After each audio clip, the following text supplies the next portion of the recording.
Established in 2001, the Dr. William P. Sexton Award honors non-alumni of Notre Dame who have contributed outstanding service to the university and whose lives exemplify the spirit of the university. So these are the people who have not had the benefit of Emil T. Hoffman's 8 a.m. class. These are the people who have not had to sweat out passing the swimming exam or wondering where Father Ted is this week.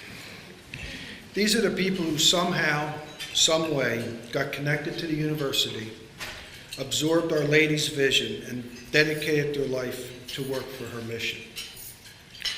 After graduating from Cornell University with a business management degree in 1966, Les McCarthy enlisted in the U.S. Army. He graduated from Infantry Officer Candidate School and Adjunct General School, and for the next 3 years, he became responsible for all enlisted personnel in the U.S. Army Reserve in the state of New York. After completing his military service in 1969, Les bought and expanded a silo construction company into 5 New England states before selling the company and retiring in 2003. Les then stepped up his involvement in the Notre Dame Club of Mid-Hudson Valley, serving as the club's president from 2004 through 2008. Since then, he's taken on special projects at the club, most notably the Hudson Valley ALS Walk, a fundraiser he co-founded in 2009 with 55 people who initially raised nearly $5,000. Today, more than 2,000 people participate in the walk annually, with a to-date earnings totaling more than $1.1 million. The walk's success has garnered an increase in critical services for the people of Hudson Valley that are living with ALS, including support groups, home visits by RN patient coordinators, a social worker, and equipment loan program. This past fall, Les brought the ALS Walk to the campus of Notre Dame, where he hopes to make it an annual event. Les was also involved in initiating or advancing other endeavors with the club, including fundraising and awareness efforts with Catholic Charities, the University of Notre Dame Folk Choir, the University of Notre Dame College of Science, Sisters Under Sail, and many others. In January, Catholic Charities Communion Services of Dutchess County named Les McCarthy as a recipient of its Light of Hope Award for his outstanding friendship, support, commitment to the organization, and outlying community. Les and his lovely wife have been married for 47 years and are parents of 2 Notre Dame alums, Patrick, 97, and Megan, 2000. On a personal note, when I became president of the South Jersey Club 9 years ago, Les was the first one to reach out to me to offer assistance. He has always been a trusted advisor, and I used his club as a model that I tried to emulate in South Jersey. Today it gives me great pleasure to introduce Les McCarthy as the 2016 University of Notre Dame Dr. William P. Sexton Award winner.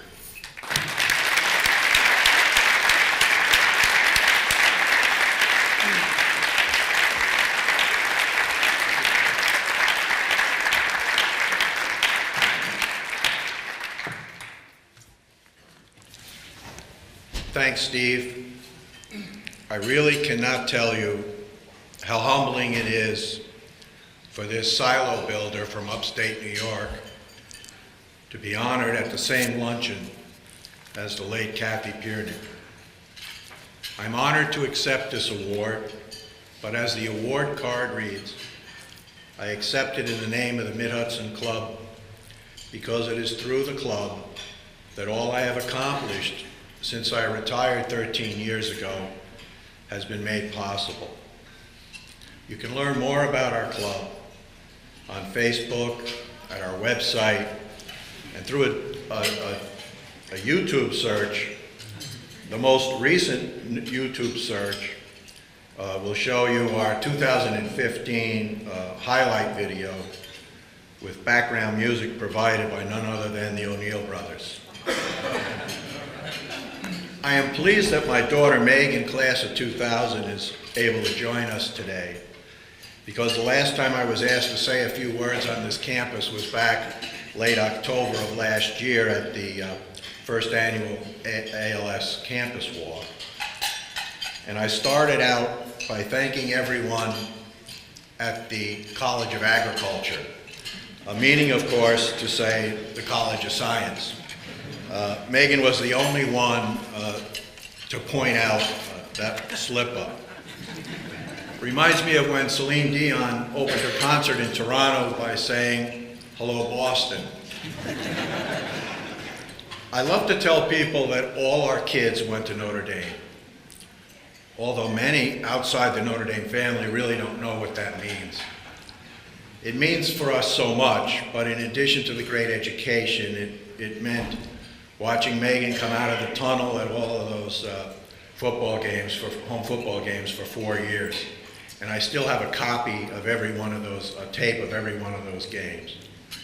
It was Patrick, class of 97, learning how to multitask as only Coach Holtz could teach you through the student manager program. I have tapes of every one of those games as well.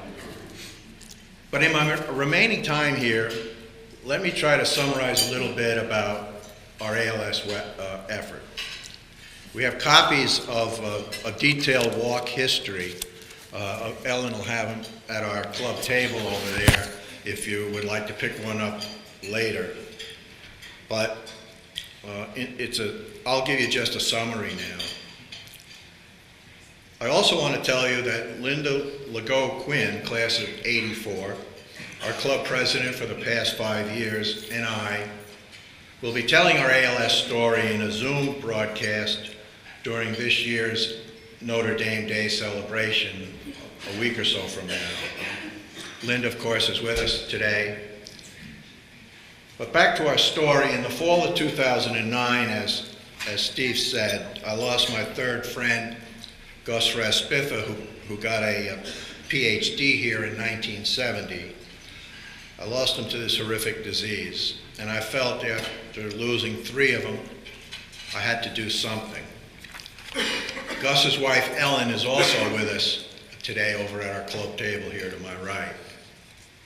That year, 2009, as Steve said, 55 members of our club, forever known as the Band of 55, walked alone and raised just under $5,000 for patient care services in our area. $5,000 in this war doesn't go very far. But when I sent the check to the local ALS chapter, I included a note that read in part, "We will see where this takes us." And as Steve has said, now we have 2,000 people walking with us every year. And in the past 7 years, we've raised $1.1 million. Our history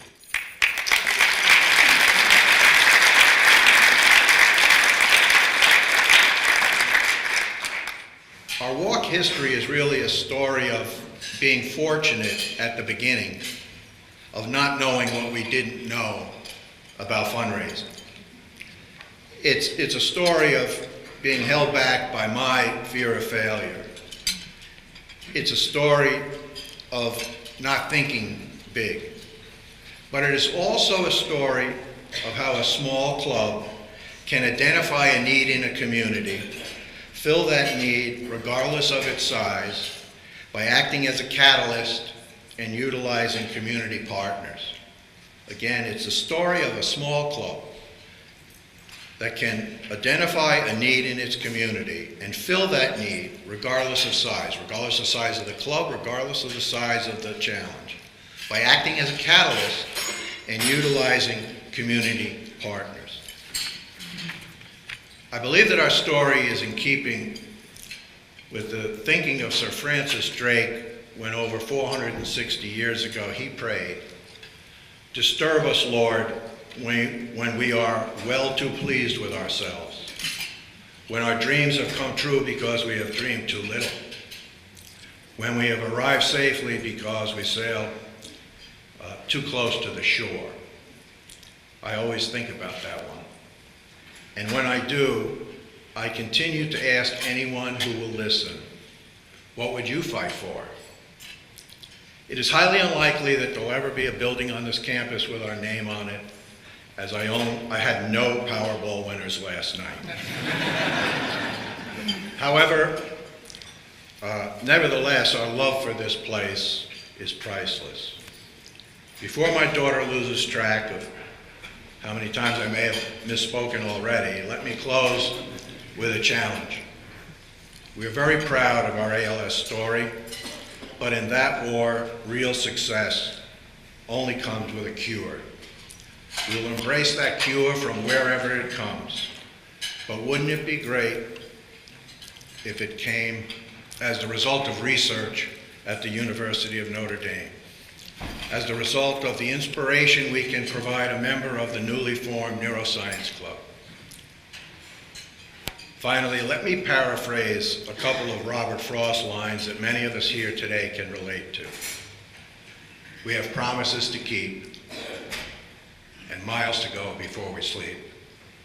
Thanks again for everyone who took part in selecting me for this award, and I close as always, go Irish.